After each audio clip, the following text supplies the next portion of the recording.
Mwiriwe neza abanyarwandakazi aho muherereye hose mbanje kubasuhuza. Ngira ngo murimo kubona ino comment si ngombwa yuko nyibasomera kuko yanditse mu Kinyarwanda. Urubyiruko rw'u Rwanda kubera iki tugira ibintu byo kunegirija akazi ukavuga ati njye aka kazi kampemba makeya sinagakora kandi nta kandi ufite.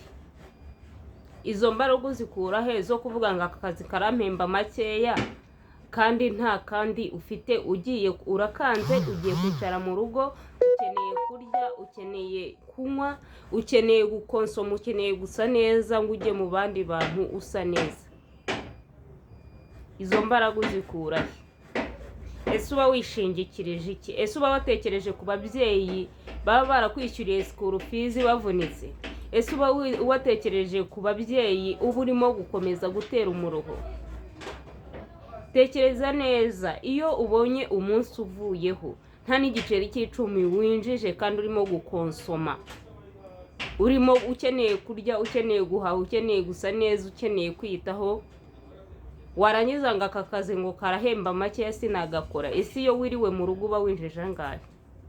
Niyo wakinjiza amafaranga makeya, niyo wakinjije igiceri cy'ijana uri mu kazi, aho ngaho ushobora kuhakura amahirwe yo kubona communication n'abandi bantu. Ushobora kubabwira ati njyewe ndi gukora ibi ariko nizi ibi, bagashobora kuba baguha communication y'akandi kazi k'ibyo wize.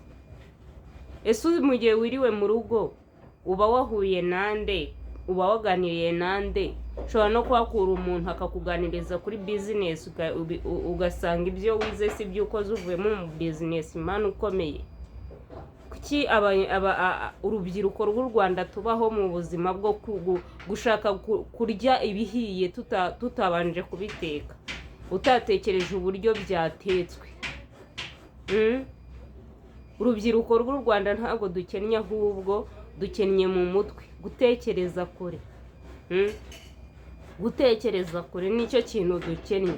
Uravuga ngo aka kazi karanyishyura amafaranga make ngo ntago yahandoringa ibibazo byanjye. None se nutagakora ukwezi kugashira, ibyo bibazo bizahandoringwa, bizakomeza bigabanyuke cyangwa bizakomeza byiyongere noneho birusheho? Ese utekereza ko uzavuka ukahita wicara mu biro nk'uko uwo ubitekereza?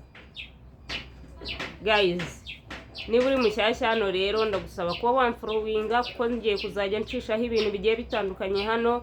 Abantu bakeneye akazi, hari abantu batatu bakeneye abakozi. Urumva nzajya mpuza abakozi n'abakoresha babo. Hari abantu batatu bakeneye abakozi bo mu rugo, hari undi muntu umwe ukeneye umukozi wo kujya gukora munuza mu ruganda, umuntu uzi kudoda. Abo bantu niba mubafite munyandikire inbox kandi follow me kugira ngo ninzajya nkora live ujye uhita ubibona, kuko buri munsi nkora live yo kugira ngo tubashe kungurana ibitekerezo ku byaduteza imbere. Bye.